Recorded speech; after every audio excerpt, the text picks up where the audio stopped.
Good morning mga ka-showbiz. Ito na ang ating latest update para sa Barda.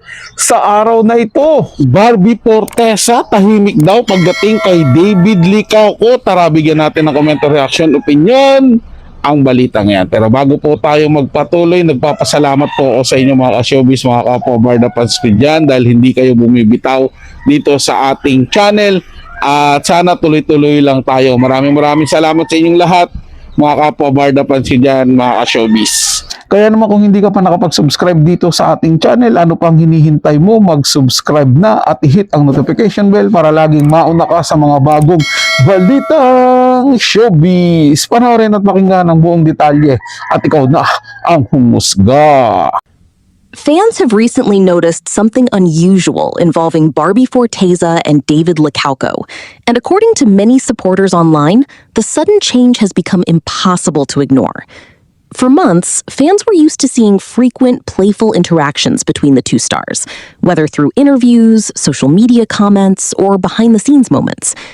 But recently, many viewers began pointing out that Barbie has seemingly become quieter whenever David's name comes up publicly. The speculation started after Barbie appeared in a recent interview promoting an upcoming project.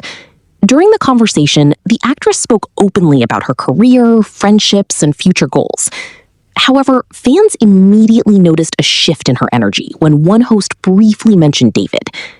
According to viewers, Barbie smiled awkwardly before quickly redirecting the discussion back to work. That short moment alone triggered endless theories online.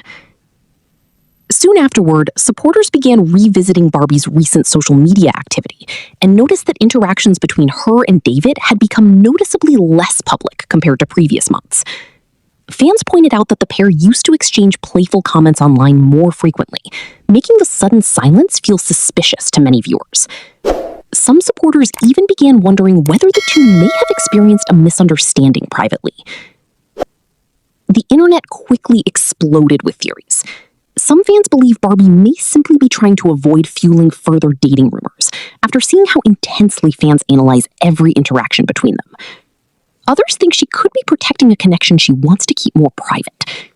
A few viewers even suggested that both stars may have mutually decided to reduce public interactions temporarily to avoid unnecessary attention. However, despite the silence, supporters insist certain subtle signs remain impossible to ignore. Fans recently noticed David continuing to like Barbie's posts consistently, while Barbie herself still appears supportive whenever his projects are mentioned publicly. According to supporters, this suggests there is no actual conflict between them, despite the growing rumors online. As expected, neither celebrity has responded directly to the speculation, leaving fans to continue analyzing every small detail themselves. While some believe the situation is being exaggerated by social media, others remain convinced there is a deeper reason behind Barbie's sudden silence regarding David. Whatever the truth may be, one thing is certain. The fascination surrounding David Licauco and Barbie Forteza continues growing stronger with every passing week. Ang hirap din kasi sa mga tagahanga ng Barda, no? Hindi ko naman nila lahat, yung iba lang. Masyadong masyadong sensitive. Hindi ko alam kung tunay ba silang tagahanga or sadyang naghahanap lang sila ng butas o may babash kina Barbie at David.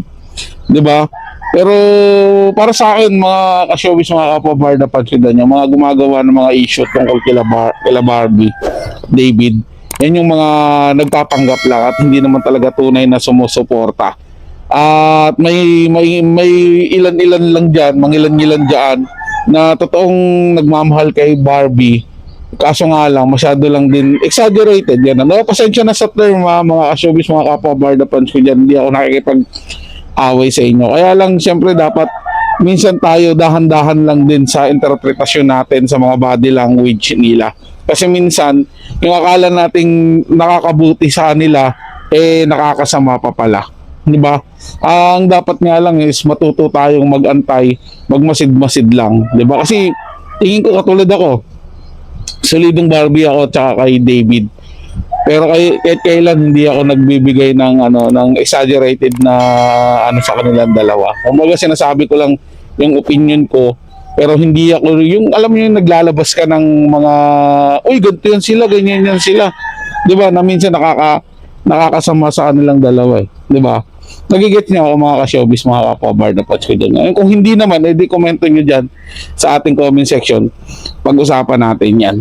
So, yun na nga, kung sakasakali mang merong ganon na nananahimik lang si Barbie, kaya pagdating kay David Licauco, eh syempre ano lang yan. Kumbaga, ayun yung gusto niya eh. Gusto niyang gawin yun na kailangan tahimik lang tayo para hindi tayo kumuha ng masyadong atensyon kasi iba na yung inaano sa atin, iba na yung pinupukol sa atin ng mga tao. Ang dami ng paninira, wag na natin dagdagan. Kumbaga parang hayaan na muna natin sila kung ano yung iniisip nila. Basta gulatin na lang natin sila pagdating nung time na ready na tayong i-broadcast lahat. Diba mga ganun? Tingin ko ganun lang yun. Mga ka-showbiz, kaya huwag tayo masyadong magdamdam at huwag tayo mag-isip ng kung ano-ano. So, yun. Sana maintindihan po nating lahat yun, mga ka-showbiz, mga kapobarda fans ko dyan, at lalo na sa inyo, mga basher. Para sa mga bagong balitang showbiz, ugaliin tumutok dito sa ating channel at mag-subscribe at i-hit ang notification bell para laging mauna ka sa mga bagong balitang showbiz.